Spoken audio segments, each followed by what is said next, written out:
In this lesson we're going to look at the properties of logarithms, and the first thing we're going to do is learn how to expand a logarithmic expression. And since logs and exponents are related, some of their properties are also related. So if you remember the product rule for exponents, b to the m times b to the n, you would just add their exponents, and the quotient rule, when you had b to the m divided by b to the n, that would be b to the m minus n, so you would subtract the exponents. So remember that logarithms are just that, they're exponents.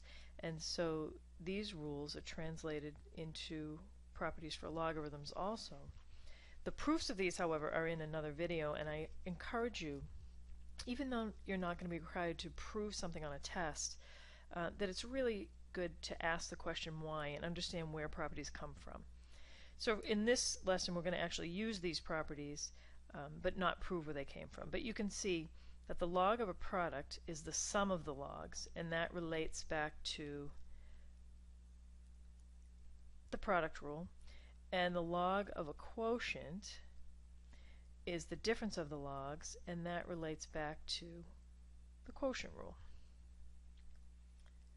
So let's look at the first example. We want to expand an expression, a logarithmic expression. And the first one is the natural log of 2e. So this is the log of a product. So the log of a product would be the sum of the logs of each of the factors. So it would be the natural log of 2 plus the natural log of e, and you are encouraged and asked, requested here, to simplify as much as possible. So the natural log of e is 1. Remember, the base is e, so when the base is e and the argument is e, and the exponent is 1, so the natural log of e is just 1. So the answer to that is the natural log of 2 plus 1. b, we've got the log of a product. So we've got the log base 5 of 5 plus the log base 5 of x plus the log base 5 of y. The log of a product is the sum of the individual logs of those factors. We want to simplify as much as we can, so we can use the property, one of the basic properties of logs is when the base and the argument are the same. The answer is 1, so that simplifies to 1. So it's 1 plus the log of 5 base x, or log of x base 5, plus the log of y base 5. So we are expanding the logarithmic expressions. The other way of expressing this is to say that we are writing a log as a sum or difference. All right, let's look at problem C here. We're going to have the log, it's a log of a quotient, which would be the difference of the logs. So the log of the numerator minus the log of the denominator. Remember, in a log, when the base isn't written, it's implied to be 10. So 10 to what power gives me 100? That would be 2. So it would be 2 minus the log of y. Let's look at problem D. We've got now a product and a quotient. So we're going to start off by using the quotient rule. It's the log of xy minus the log of 7. But within that we still have a product.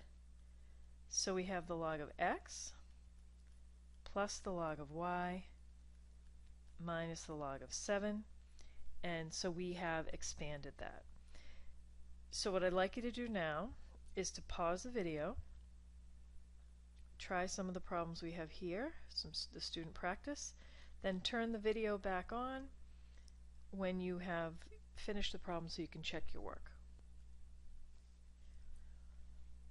Okay, we'll start with the first one here. The log of 16x base 4, and we're asked to simplify as much as we can. So we're first going to expand. So we'll take the log base 4 of 16 plus the log base 4 of x. So I've expanded, and log of 16 base 4 can be simplified. 4 to what power gives me 16? That would be 2. So 2 plus the log base 4 of x would be your final answer for that one. The next one, we have the log of a product, so we're going to have the log of 10 plus the log of e. Now remember that log, the base is actually 10, it's implied. So 10 to what power would give me 10? That would be 1.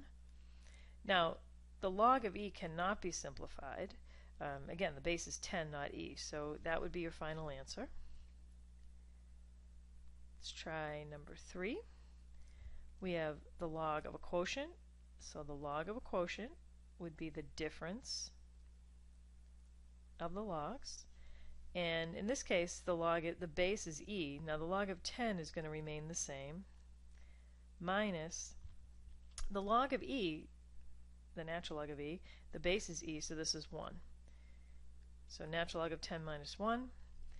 Now there is no property. The property says this: if you have the log base b of m times n, that equals the log base b of m plus the log base b of n. But there is no rule that says the log base b of m plus n equals the log base b of m plus the log base b of n. This is wrong. You cannot separate a sum. You can only rewrite a product. So this actually is already simplified. It cannot be expanded.